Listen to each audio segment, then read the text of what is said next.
So, herzlich willkommen zu unserer Session hier am Nachmittag, gleich nach der Lunchpause. I'm immediately switching to English because I have a US colleague on the panel, so we are conducting the whole thing today in English. Welcome to the session. It's about under attack, shareholder activism and defense against hostile takeover bids. My colleague Stephen Ballett, I would like to introduce you very shortly. He's the head of our global corporate governance and activist engagement practice based in New York, but doing work all over the place. And I think you have worked for and against activists for like 18 years, right? Yes. So a lot of expertise down there. My name is Lutz Golsch. I'm the head of the strategic communications practice of FTI Consulting in Germany. We do it sort of as a two-pronged session. Steve will deal more with the activist side. I will deal more with the hostile takeover side. And the reason why we put the two topics together in this presentation is that we believe that it's different situations, but it's situations with very similar dynamics and also very similar tasks and dynamics for companies who are actually involved and exposed to such an attack, either from an activist shareholder or from a hostile takeover bid. And I brought today's Financial Times. I don't know, some of you have probably seen the article they wrote against Europe's own hedge fund activists, and they are coining the nice new term suggestivists in terms of activists. So some of these guys actually want to be known more as active investors or suggestivists. And with that, I would like to hand over to Steve. Sure, thanks, Lutz. And as Lutz said, I come from a background, although at FTI we represent companies 99% of the time, yeah. But my background is having worked for many of the activists that are out there today, going back many, many years. So I've worked with TCI, Elliott, Third Point, Starboard, and many of these small and large activists that you read about on a regular basis. Activism has been around for a long time, and it's grown in recent years and grown in terms of the spotlight and the attention that's been paid to it, mostly because they have outperformed. The activist funds have done very, very well and are targeting bigger and better companies. The amount of money they have allows them to target companies that are much larger than they have in the past, and they're targeting companies that have been more successful than they used to in the past. So the amount of campaigns is up, the amount of funds are up. When I first started in this business, there were about 10 to 20 dedicated activist funds. We estimate between 60 and 80 dedicated activist funds now, and there are probably an additional 60 or 80 funds that are not dedicated to activism, but have conducted an activist campaign because the toolkit is not hard to replicate. And as Lutz said, they may do it as suggestivists, but what they are doing is they are trying to get companies to follow a course of action that they are recommending. And if the company does not follow that course of action, what the suggestivists or even the light activists are doing are saying we're either going to run for board seats or we're going to try to pull in a professional activist to lead the campaign to do just that. Shareholder activism used to be back of the envelope. When I first worked for Elliott Partners and Paul Singer, they would look at a company, it was undervalued, they would write a letter to the board, say, well, 2 other companies in this industry have been sold for 8 times EBITDA, this company's currently trading for 6 times EBITDA, it should be sold, and here's the yield, and it was fairly simple. Now you're seeing activists coming out with 80, 100-page white papers. They're using social media, they're using press tactics, they're using public affairs and public officials to promote their cause in certain aspects. They're really much more sophisticated and much better funded than they have been in the past. And I think that they get a tremendous amount of press, particularly the large deals that you see right now. Activists are getting a significant portion of the CNBC time. They're very, it's very good television. And we all pay attention because they're going after the Dows and the DuPonts and the big companies. 80%, 70 to 80% of activism happens at companies that are below a $2 billion market cap. That's where the majority of the contests that go to a vote every year are. That is where the activists truly thrive, make money, and find targets. The big contests get the press, but the little contests and the companies that are in the 200, 400, $600 million market cap range are where the action truly is. In Europe, I would say that the US style of activism is not going to be as prevalent in terms of being as public. But it will come over here, it has come over here, they will make use of the press. But what they are trying initially to do, at least, is to conduct as much of their contests behind the scenes as possible. And they've been fairly successful so far. We've seen a couple of major activism cases where it has gone more public. But that's how they'll initially approach, and we'll get to approaches later. So why are you a target? And we went out and surveyed on this question to activists and to institutional investors. And as much as everyone would like to say that corporate governance is the most important thing, turns out performance is the most important thing. That is why you are going to be a target. Corporate governance will add to the flavor of the contest and may inform the way the contest takes place and may make your institutional investors slightly geared towards voting with an activist or supporting an activist. But what's really going to put you at risk is your performance and then your capital allocation policies. Activists have been very good since private equity left the public market, at figuring out that companies that have a good balance sheet should either be levering up and buying back shares, increasing dividends, or doing something with the cash on their balance sheet to promote growth. And that is where they have targeted companies in that smaller market cap range very successfully in the US and increasingly successfully in Europe and around the world. Here is also some results of our survey that we discussed mostly with institutions. And you can see that the institutions say the same thing, that performance is the most important aspect. One of the other things they said to us when we spoke with them is that what they're voting for is not what the activist is actually suggesting. When they are voting and supporting an activist, they are saying that they are supporting change, that the contest is about change. If they feel that a company's board needs change, or there's no evidence that the company's board has engaged or embraced change, and their performance has not been good, then they are much more likely to side with an activist, even if they're not sure if the activist's plan for the company is appropriate or good. Particularly if the activist is just pursuing one person on the board, two people on the board, a short slate, they just want to shake things up, institutional investors are much more likely to support. And part of the reason why activism has been so successful in the past 5-7 years is because institutional investors have absolutely switched to a much more supportive tendency for activism. I walked in with an activist to a major institution maybe 15 years ago, T. Rowe Price, let's say the institution's name, nothing bad. We walked in and we were asking them to support us in a contest. And the analyst we met with said a whole bunch of words I can't repeat here about what he thought of hedge funds and activism. And he said, I'm getting paid 50 basis points. You're getting paid 2 and 20. I've been in this company for 8 years. You're telling me I should support this. Who the hell are you? Blah, blah, blah.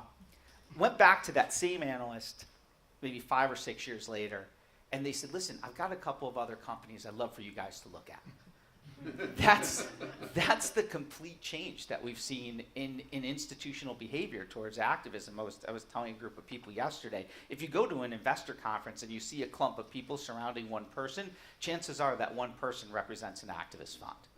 You know, buy side loves to go and talk to these guys and try to promote stocks that they feel can be helped with their presence, because when Third Point or Elliott announces that they're in a stock, the stock pops and moves up.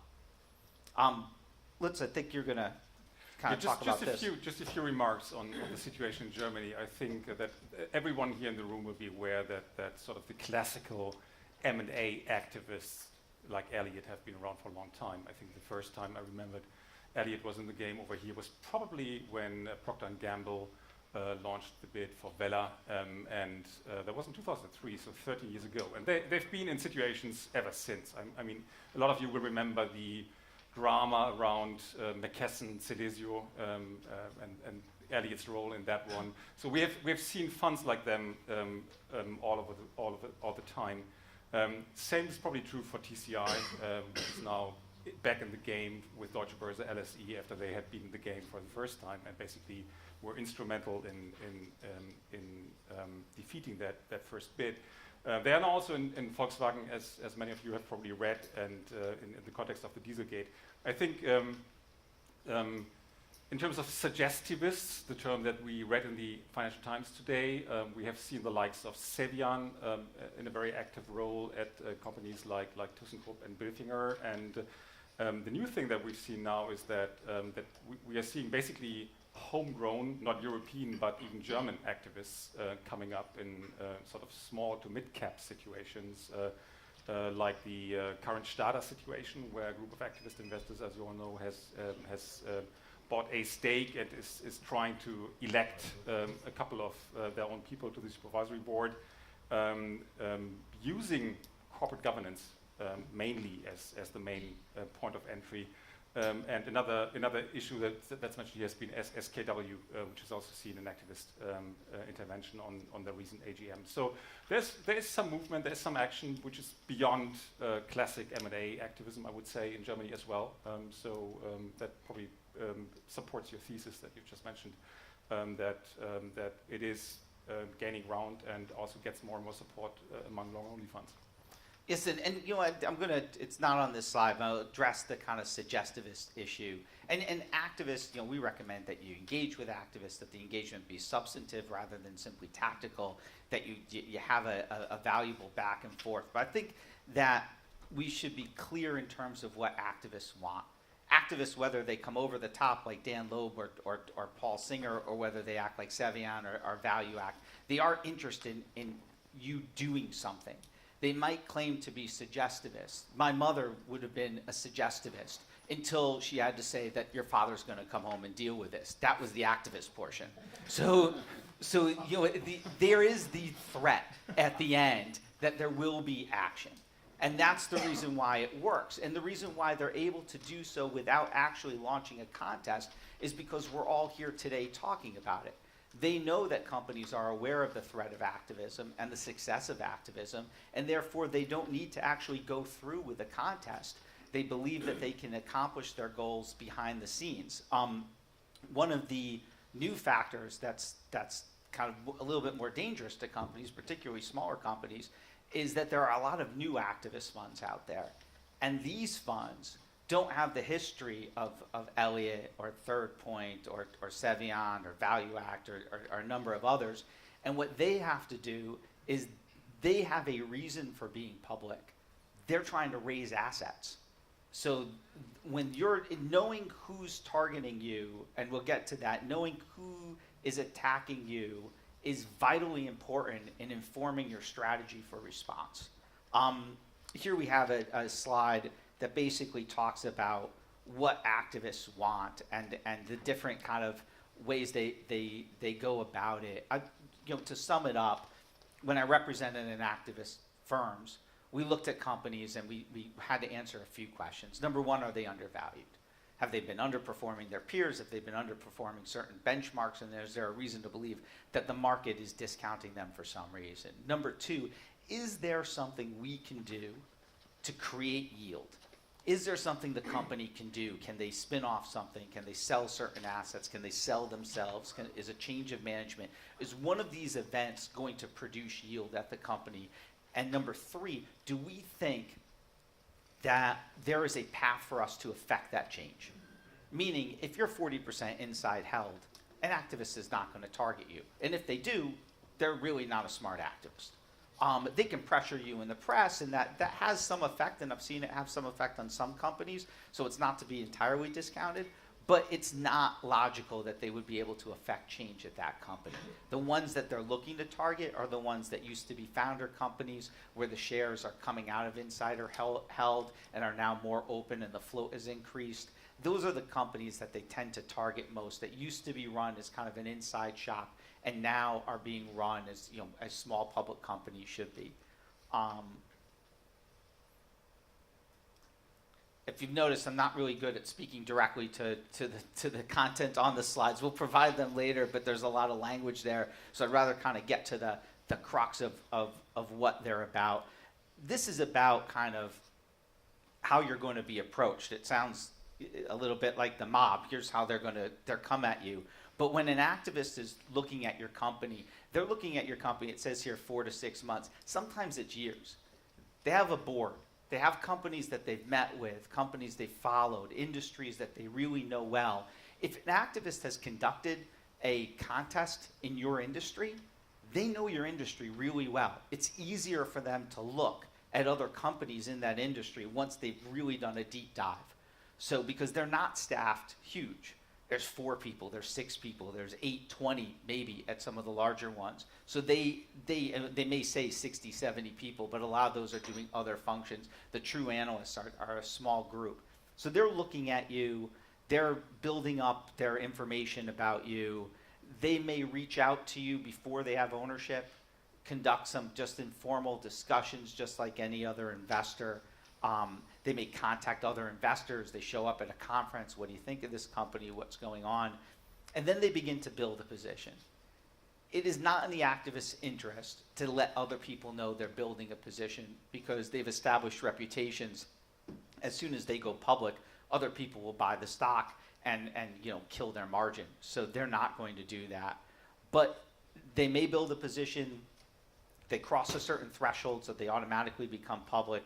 Or they become public because in their dialogues with you, and you've engaged with them well, you've come all the way to here, the activist has come all the way to here, but you just have a difference in opinion about what's best for shareholders. And at that point in time, you've done all you can to solve the situation privately. And it's going to probably go public, or they're going to go away, which is less likely. At that point in time, they may do a white paper. You might see a report on CNBC or in the local paper that someone heard that an activist talks with you have gone unsuccessfully. They don't normally come out and say it themselves, but they do leak it, and the reporters get that news and they like it. Then you get into a full-flow public campaign. What they're trying to do is they're going to talk to your institutions. They have relationships with them. Remember, we as companies, we talk to our institutions a few times a year. We talk to our analysts, but we don't necessarily talk to the people making the voting decisions all the time. We don't necessarily have anything big to discuss with them. Activists talk to those people all the time. It's what they do. They have relationships.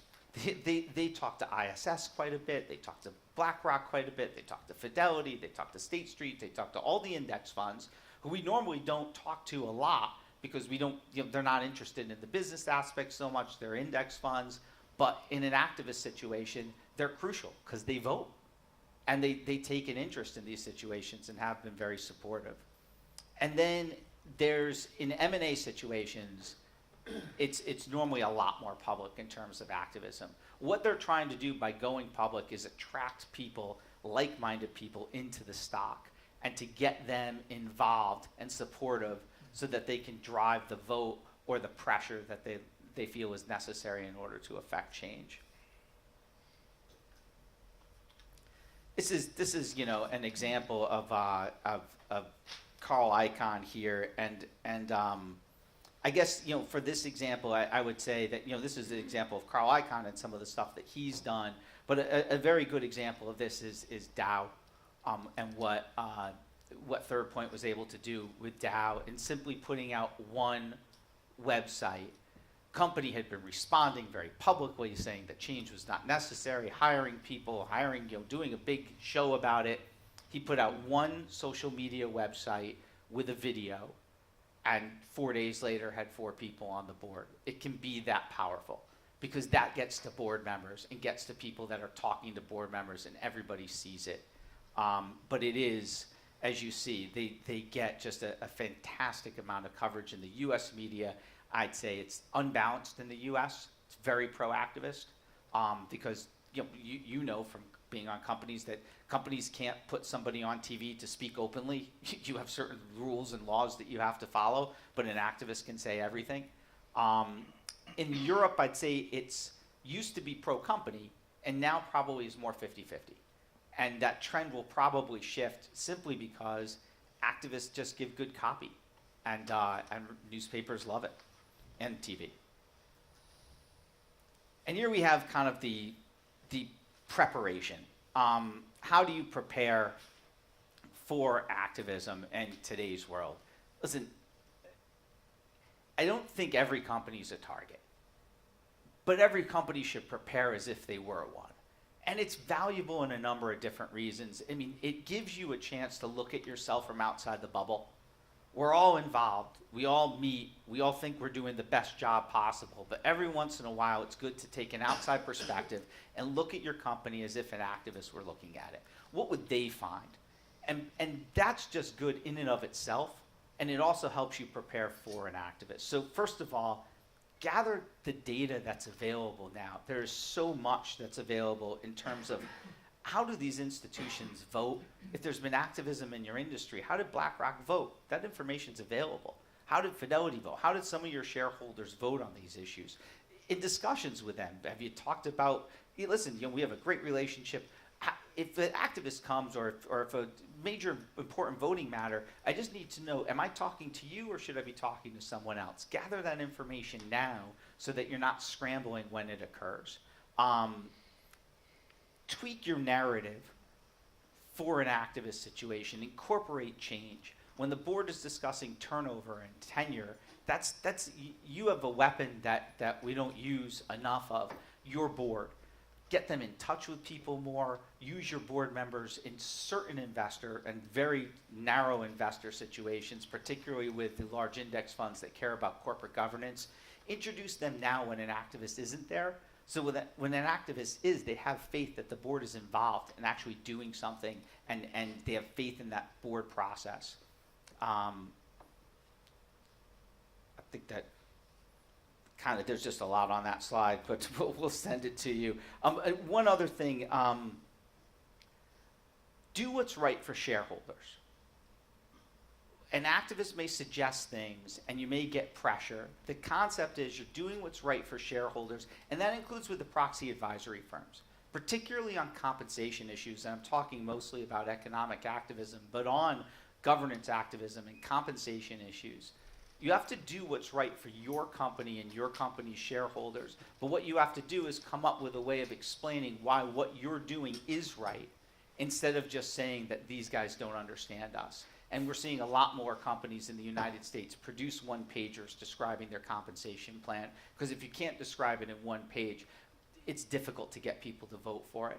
Coming out and using the head of their compensation committee to discuss the compensation plan, even when they know it's going to pass, on a regular basis with leading corporate governance professionals at institutions. So if there's a question, they can get to it right there and provide that feedback to the committee and take care of it. That's something that's been very important in the United States. Knowing who is approaching you and attacking you. Once again, just like we said before, the activist, if it's Elliott or Value Act or Third Point or Sevion or one of these leading activists, JANA Partners, and a few others, of naming the same ones over and over again, but if they're coming at you, you have to handle it in a different manner. If it's Spring Owl, if it's a smaller activist that doesn't have the gravitas or the reputation or the credibility with the institutional community, you handle it in a different way. And there are certain things about their approach and their attacks in the past that you can go after. It's difficult, but you have to make that call immediately. Find out all about them. There's a ton of data that you can get on these activists, their past campaigns, their tactics, their approach. And when we discuss on the next slide what you have to do in the case of an attack, know the activists that you're facing, know what they've done in the past, know details about them besides the performance of the companies after they have hit them. Activists have a great record. The companies that they have attacked in the past have made money for investors. But do you know if they laid off 5,000 people at a company that they were at 2 years ago while they were on the board? Do you know if they had a Foreign Corrupt Practices Act issue with a company they had been on the board of 4 years ago? Do you know if there was a scandal or some other negative effect? Gather that information, because that's going to affect the voting decisions of the pension funds. Pension funds are loath to support an activist that's been involved in that situation. It's been a successful practice for us in the past 2 years using that information. It's newer, it's a newer development in the battle against activists, but gather that information if you can. Put together your response team, know who's going to be in charge of what, know what happens. Representing an activist, company trades 40,000 shares a day. They're not worried about someone building a position, because they'll know about it. They've got good idea, and idea is good. We got 9% of the company inside of about 3 days. You will not necessarily see them on their register coming, particularly if they're going to promote a merger. So you have to have a response plan as an addendum to your takeover plan right now. It's just some extra work. You have a hostile defense plan, add a hostile activism plan, and just amend your plan so that you are prepared. You know who's going to answer the call, who's going to take the call from the activists, how to respond to a press release. Big companies, Apple. Icon sent a tweet about a dividend at Apple, and Apple's stock price moved, I think it was $1.7 billion. Apple spent 24 hours before they responded. They should have responded within an hour. I mean, it just was a matter of, you know what, we're looking at it, thanks, Carl. That was all they had to say. It took them 24 hours to get a release together that they would have dinner with him. It affects all companies, so large or small, it's difficult to create that plan. And now I'll just go through, we have some case studies here, but I'm just going to discuss Allergan very quickly. Allergan was a case where Pershing Square got together with Valiant, who's a company you may have heard of. It's in the news recently. They attacked Allergan in a hostile takeover attempt as a combined entity. What we did with them is we used that research capability and the investigative capability to go after both Pershing Square and Valiant and go directly after the credibility of the claims that they were making, the credibility of the stock, which we'll go into later in hostile defenses, and cause the institutional community to have doubts in the price of Valiant stock and about the relationship between Pershing and Valiant. And we were able to handle that successfully, and in fact, Valiant had to raise its bid 3 times, and Allergan was eventually sold to a white knight for, I think it was $15 billion more than the original price of the bid. Finally, and this will be sent to you, is kind of what we consider the success factors for activism. Understanding why you're a target and addressing those issues directly, doing the necessary research, using messaging that responds to investors first, not the media first, making sure that you're understanding and communicating to your stakeholders. When an activist goes publicly against you, your customers, your suppliers, and your employees are all affected by that message. Make sure that you're reaching out to them as well so that your company is not damaged just because an activist put out a press release or a rumor is started that something should happen with your stock. Have a plan for the proxy advisory firms, but don't have your investor deck just dedicated to them. Know your investor base. Institutions in proxy contest situations may vote differently than ISS or Glass Lewis recommends. Corporate governance, they stick a little closer to them, but in a contested situation, there is room for you to change their minds. And that's basically activism is here to stay. It's, I think, $200 billion under management in activist funds. They were the best performing funds in sub-asset class for hedge funds in 2013-14. I think in 2015 they were 3rd or 4th. They're going to continue to get investments. There's going to continue to be new activists on the scene. There's going to continue to be a growing surge of homegrown activists in Europe. And I think it behooves all companies to pay attention to it. Don't have to, run out of here panicked, but do some simple steps, some checklist steps to make sure that you're in a position where you can go to your board and say, yes, we have a plan if an activist approaches the company. Now, let's. So let me continue with a few remarks on hostile takeover defense, just very quickly because we want to have some time for Q&As in the end. I think the one point I would like to make here is that of course we've seen hostile takeover attempts in Germany now for a long time, since Mannesmann Vodafone, the Big Bang thing in 1999, 2000, and we continue to see them here. I think the interesting point we've been realizing over the past probably like 2 years is that actually a lot of these hostile takeover attempts failed in Germany, and they were not successful. When we talk to bankers and lawyers in former times, everybody basically said, look, they're putting cash, especially if they're putting a cash bid on the table, it's difficult to defend. If they pay a nice premium on the stock price, of course you attack the valuation, but basically it's more or less a done deal because it'll be difficult to defend a credible cash bid, and the shareholders would just take the money and run. So that was the conventional wisdom. Now, what we've seen recently in Germany is that a couple of the larger and smaller bids failed for very different reasons, I would say. I mean, you probably all have followed the drama around K+S Potash, which was not really ever a real hostile bid because they didn't table a bid at that time. But it was very clear that there was an unsolicited approach, and K+S employed a lot of sort of tactics to defend themselves, in the end successfully.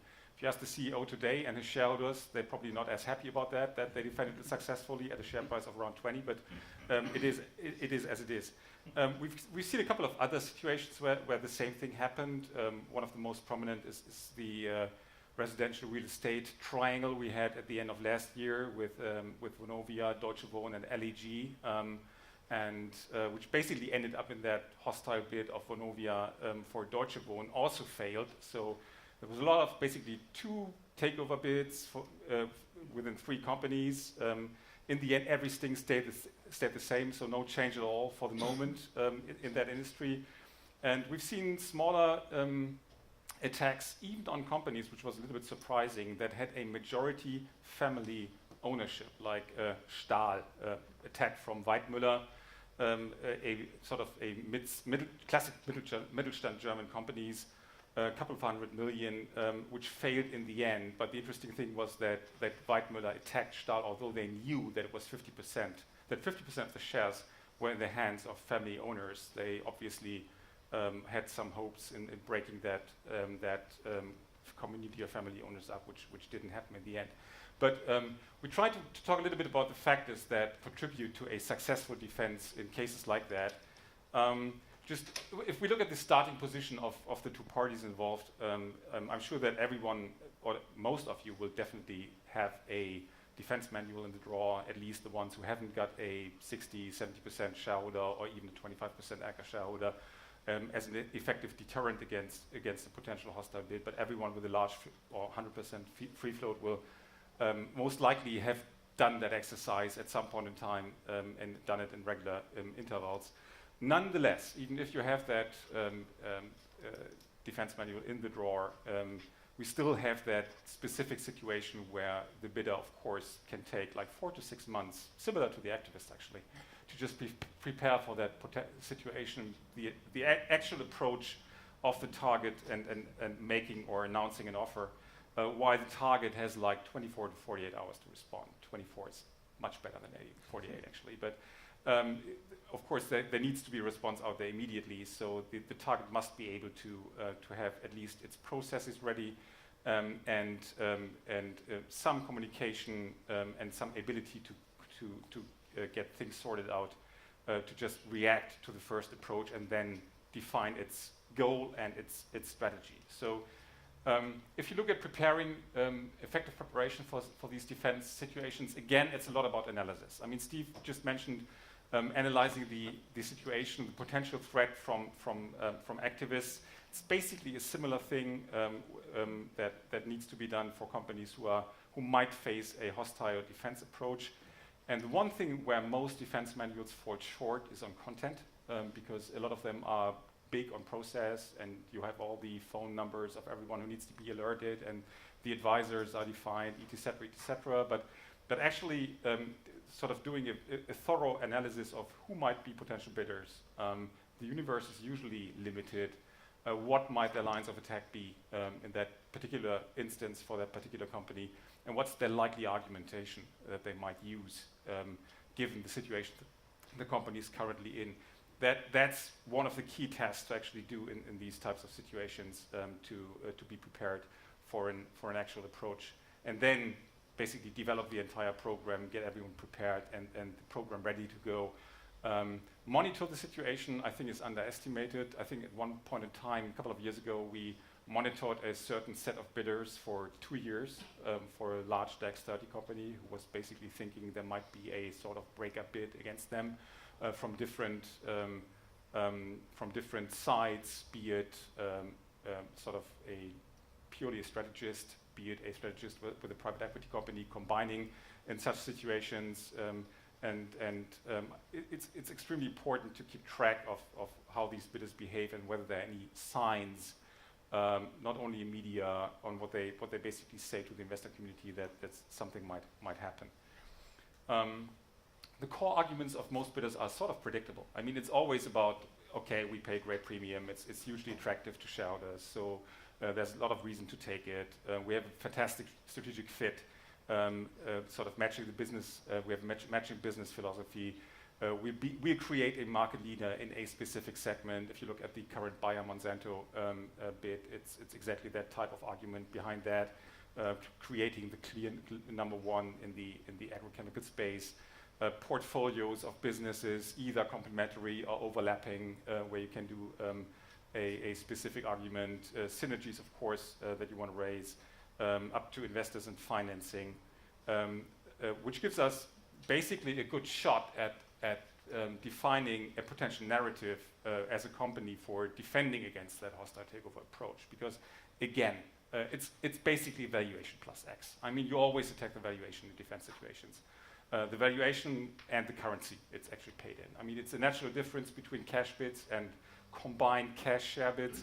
And the conventional wisdom is that, of course, combined cash share bids are easier to sort of attack because it's unclear what the situation of the bidder will be in a year's time or in 2 years' time, whatever the horizon of the investors is that are basically buying into that company by way of a proposed merger.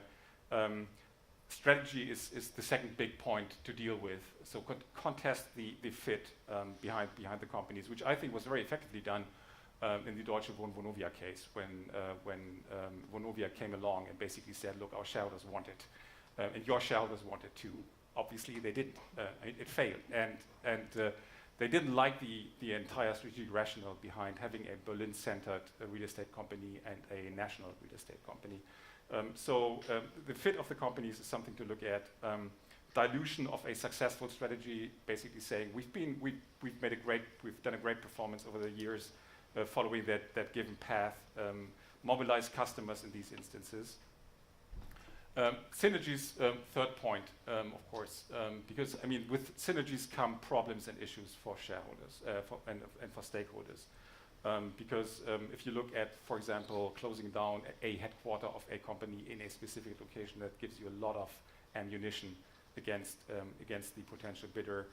Plus, you can point out dyssynergies. So, especially in industries that are sort of focused on a very few customers, like automotive, where you have like 9 to 13 OEMs worldwide, and probably a couple of tier 1 global suppliers that are the effectual customers. If you start having overlaps in there, it might get difficult. So point out dyssynergies. Big thing we've seen is very effective, very successful antitrust and politics. Again, in the K+S bid, I think we saw that there was a huge mobilization, especially among political stakeholders, for keeping K+S independent against the Canadians. The entire issue of sites, regional headquarters, presence is an important point to make.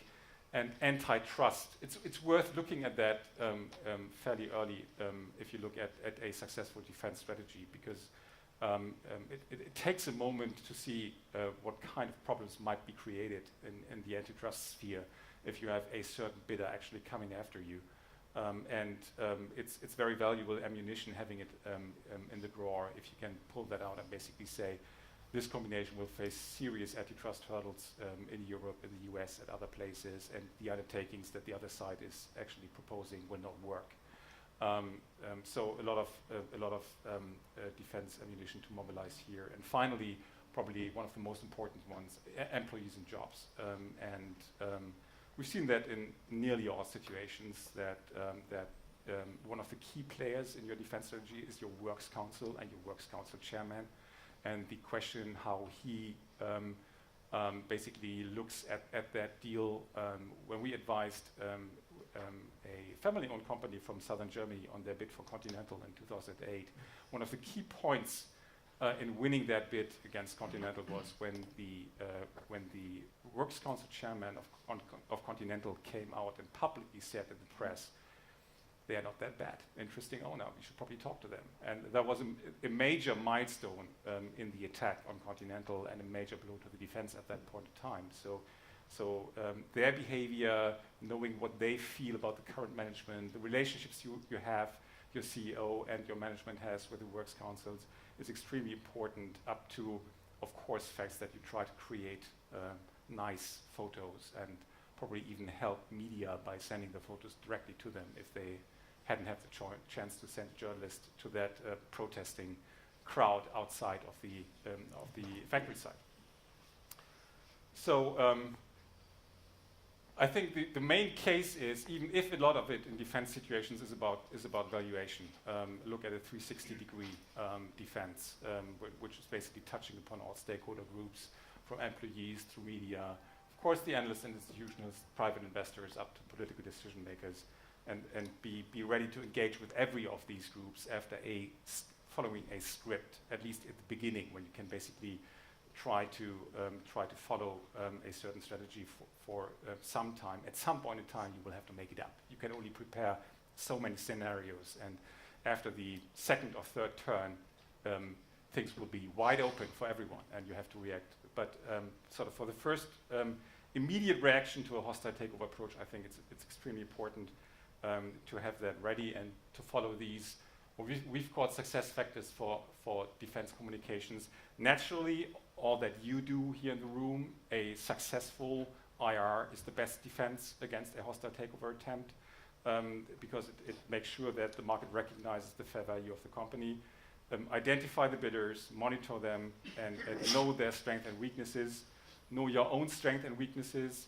I think at a very early stage in that process, a company will need to define their goals. And from my experience, most management teams have at least have a gut feeling and a general sort of point of view that if your share price is at X and your valuation is at a significant premium to your peers, and someone is willing to put a significant premium up on that already premium valuation, it'll be difficult to fend it off completely. So I think the management team and the boards, they have to make their minds up together with their advisors whether they really go for a standalone defense and basically say, we don't want that transaction, we think it's detrimental to the company and its stakeholders, or whether the hidden agenda is, okay, we maximize value for our shareholders, it's our duty to try and get the price up, but we all in the room probably know that in the end, that merger will happen because it probably just makes sense. Yeah? Define the roles and relations of key players. So who's the face of the defense? Who are the key supporters? If you need external endorsements, people who just say as a third party that they believe that that takeover attempt is not a good idea for these reasons. Create unity within the internal stakeholders, especially with the employee and works council side.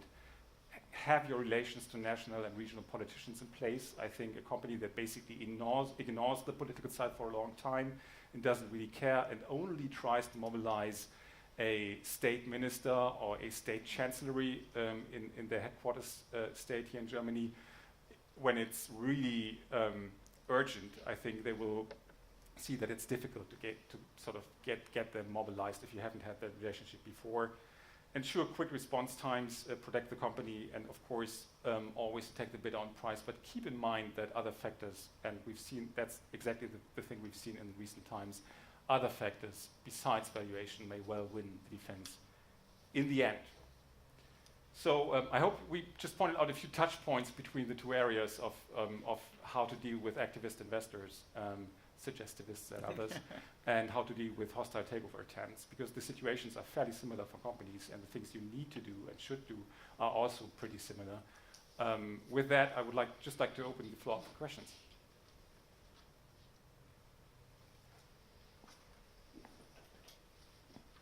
Hi, David Chase Lopes, Managing Director of D.F. King.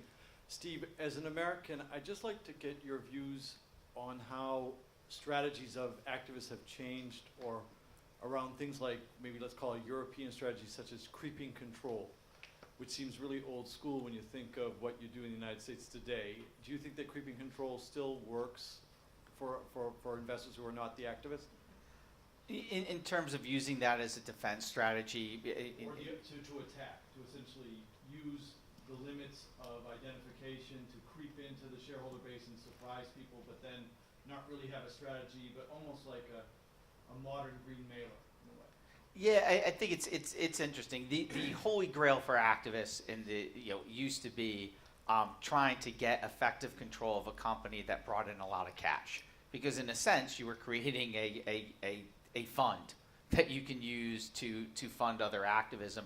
I think there's only one company in the United States that's been not successful at, but that's still around today, and would be Big Laurie Holdings, a restaurant company where an activist took control of the company, Steak and Shake, and another couple of franchises, and uses the money they get from those restaurant companies to target other companies with activism, Cracker Barrel, Friendly's, and a few others. In Europe, what's interesting for activists is that they can build a stake of 20%. In the United States, effectively, they're topped at 9.9 due to them not wanting to trigger certain either poison pills, or mostly it's because they don't want to change their filing status to a Form 4 filer. It's an SEC thing. I think in Europe, you can use the defense against an activist that takes a 20% control, that if they are subscribing or asking the company to take an action which you believe is kind of almost like a control action, or to sell the company, I think you still have a platform here in Europe to tell other shareholders, listen, if they want us to do this, why don't they make an offer? Because if they're not, we shouldn't just do what they say because they're 20% holders. And I think that's still a defense that's available to us here. It's not as available to U.S. companies.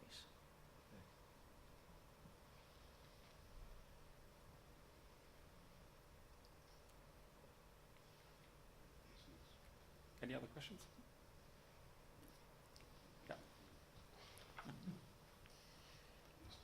Just on the survey that you introduced in the beginning on activism, I was always wondering, I heard a lot about proxy access in the US, but I don't have the same feeling that activism is actually increasing in Europe. I have the feeling it's sort of always around somewhere in specific cases, and the whole increase that is so much talked about recently is much more proxy contest US-driven thing. But I guess you know better after looking at the figures, so I'm asking you. So proxy contest versus, I'm sorry, I missed your last one. Proxy access issues in the US are actually the drivers behind increase in... Oh, sure. So corporate governance activism and proxy access is a big deal. And for those of you that don't know, in the United States, there's been a push by various pension funds to require that companies allow shareholders that have 3% of the shareholdings for at least 3 years to be able to run for 25% of the board using the company's proxy materials. And the issue is in the United States is that in order to run a proxy contest, activist investors have to actually produce proxy materials and mail those proxy materials to shareholders, and it's an expensive process. Whereas here, activist investors, if they are going to run for a slate, actually run already, there's universal ballot on the company's materials, so you don't have that. Although those are not contests per se in terms of driving the number of activist situations, Scott Stringer, which is the head of the New York Common Retirement Fund, and the California Public Employees Retirement Fund, which may own some of your stocks, and a few others have said that in the next few years they will run candidates under proxy access platforms. So although that's not a contest per se, companies are considering it like it may, in fact, yield an activist later on. It's not the same. They're not fearful of it right now. But, in discussions with certain industries, I don't think that Exxon would like to see a pension fund nominate Al Gore for their board. And that's what's probably going to happen. Realistically, the activists in that case are more of an environmental bent, more social activists, and they may nominate very qualified people, but with a viewpoint that may not be the best for shareholders, to the boards of certain companies. And that's something that we're looking at right now and working with companies on how to handle those situations. Andrea Bischoff, DF King. I don't really have a question, just a minor remark, because you mentioned earlier that if you have an anchor shareholder or family foundation in the background, then you may consider yourself on the safe side. I think generally right, but there have been instances lately like Sika in Switzerland, where actually the family shareholder who founded the company has turned the situation into a very hostile situation. And I can personally recommend anyone who would, pretty much see what you just described, attend the Sika AGM once, and you really understand what this is about. It's no, listen. If you have a family turmoil, or the worst and most bitter and most angst-ridden contest I have ever been involved where a founder family doesn't like the current board, and that's a very specific case where you don't really have an insider shareholder. You have an outsider that has a huge stake in the company, and you get a battle between, and those are the worst contests, and are activists, but not in a professional activist mode. But you're absolutely right. Those are extremely tough contests. I think one of the points to add is that for Germany at least, I mean, for a long time, and in Germany, I think in most instances, it's still the case that sort of family companies are sort of sacred, and family companies have always been said to perform better to in the end as shareholder, as publicly listed companies, which is probably not true, but there's sort of an environment for them which is quite benign. And I think some recent issues, especially around the control over Volkswagen, have raised a lot of concerns in the shareholder community, of course, and they have probably been there for a long time. They've just been activated now by the apparent corporate governance issues that are involved with that type of tightly held family control over a mammoth global corporate, which may just lead into situations where the other shareholders and probably activists find some reason to start attacking the company on these issues. And TCI moving in there and attacking remuneration and other issues around the Dieselgate scandal is probably a sign for that, and that might happen in other instances as well. If someone feels, okay, we have a route in and want to put pressure on it, and especially because they know that their options with regard to boards are extremely limited given the AGM majorities in these instances, or the legal structures like a KGaA or something like that, they will be very vocal and very public about that and try to effect change, not through board control because they cannot do it. They would just try to effect change through making noise. Yeah.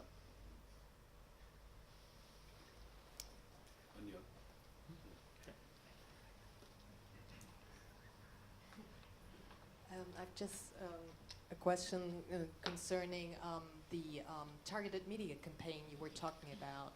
Activists are using in addressing a company. How important, I mean, the examples we've seen on your slide are mostly traditional media. Yeah. How important is social media becoming in that respect, and especially like blogs in the financial community, forums, stuff like that? How important is that becoming, or is it still the traditional media who is the largest part in there? It's very important, and for a very specific reason. The media attention in an activist situation comes in waves as far as the mainstream media. But how an activist or a company can get its story and its narrative back into the mainstream media after the initial hit is to promote it through social media and through the blogs.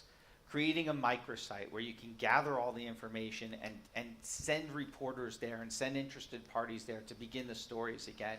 We, in the Transocean situation where we battled Carl Icahn, what we did was we began tweeting and using a microsite to gather information and put new content.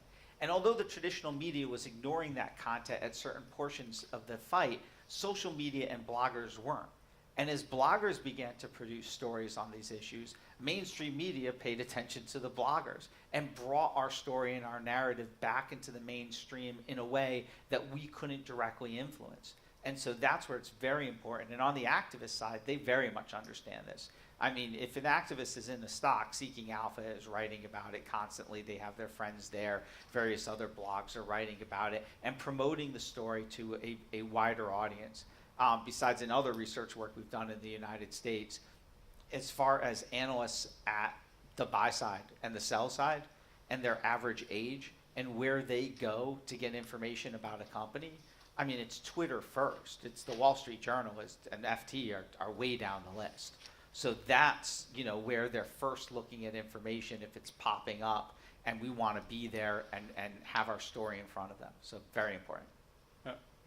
I agree. Plus the fact that, I mean, many, well, not many, but I mean, we all know that there are like algorithms out there which start analyzing tweets and other social media interaction as a sort of as a basis for trading decisions. So that's another reason to go out there and basically be on the social media side and try to influence that one as well. Yeah.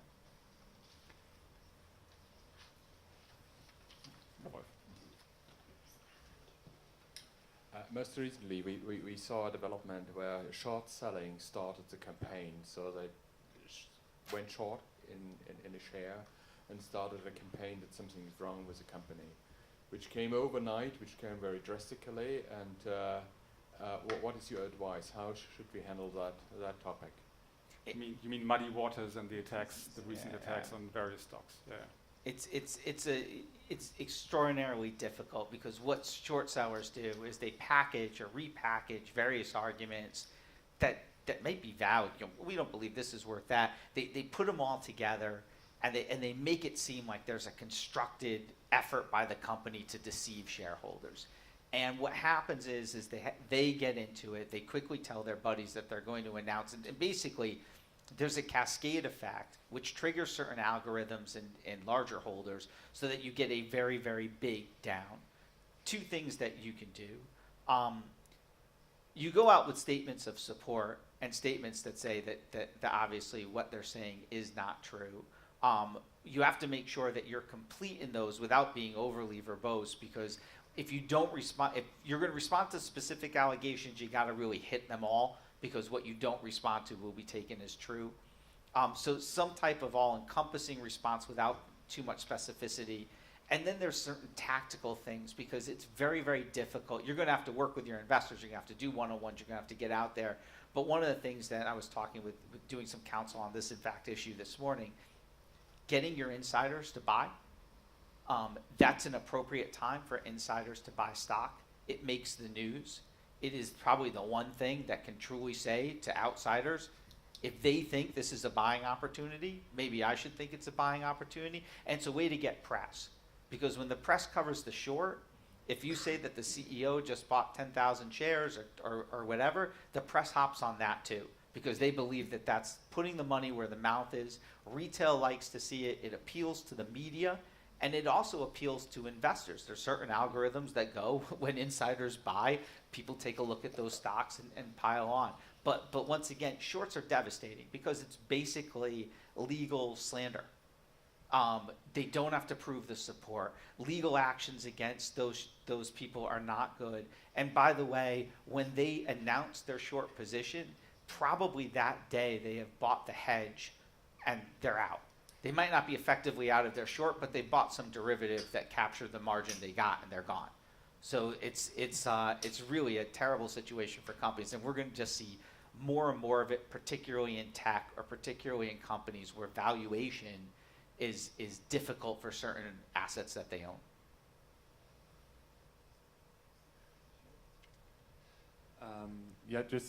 Just a question regarding the reaction on the first approach behind the scenes from an activist. You've said that basically, especially if they are with a high reputation out in the market, it affects the stock price quite immediately if the news come out that they have at least talked to you or are interested in your company. Isn't that an ad hoc issue? An ad hoc issue? If Carl Icahn calls me, nobody knows, and he's saying, okay, I'm interested in you, I'm telling you, and you know that public gets to know about that, it'll affect the stock price in a rather high way. So basically, that could be an ad hoc issue for the ad hoc publicity guidance. So that you, as the issuer, are basically that would you be have to obliged say, to put out a release Right. that you've been approached by an activist, like whatever, Icahn or Yeah, Third Point. It's a good point. It's difficult in the United States. They treat the activist as an investor. You wouldn't put out. Listen, if Fidelity's going to be interested in taking a new position in your stock, that might affect the price too. But you don't say that. So it's an issue in terms of if you have to respond publicly, you do that. The activist investor, when they're approaching you privately, and particularly if you don't have any empirical evidence that they bought, you couldn't.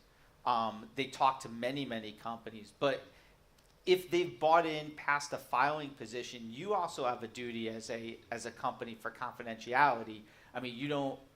Most companies take the position that we don't discuss our conversations with shareholders. And I think that's a valid point for most companies. I understand what you're saying, and it's become an issue in the United States in the reverse.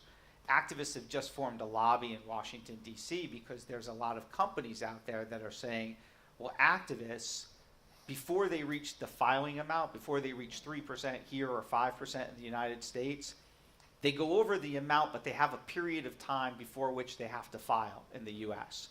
So they can cross 5%, but they have 10 days to notify the street. But they actually can call their buddies up and say, hey, I just bought 7% of Microsoft. What do you think? What do you think of the company? And then their buddies buy in, knowing that it's going to pop when the news eventually comes out. So there's been legislation presented to lower that time period to 2 days, and activists are battling that. So it is an issue more in the reverse than the company disclosing, whether activists should be disclosing their intent on these companies or their purchases at a lower amount or quicker. It would seem that kind of action would be insider trading because you're making a discussion that would generate an effect on the share price. It would seem, but it's legal. Because for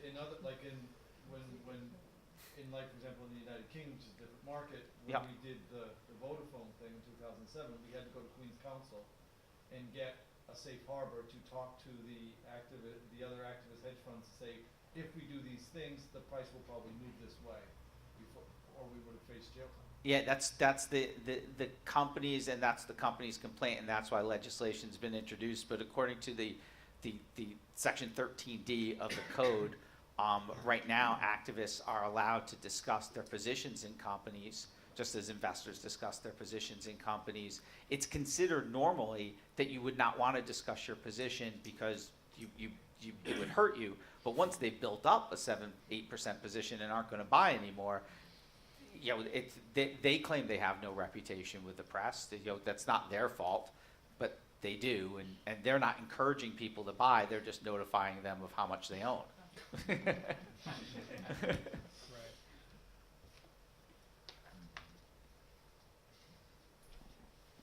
think we're right on time, right? We're right on time. Perfect. So thank you all for the interesting discussion, and thank you all for your attention. I hope we have given you some helpful comments on these two issues. If you have any questions, we continue to be around. We are around at the evening dinner today. So thanks to all. Have a great afternoon. Thanks. Thank you.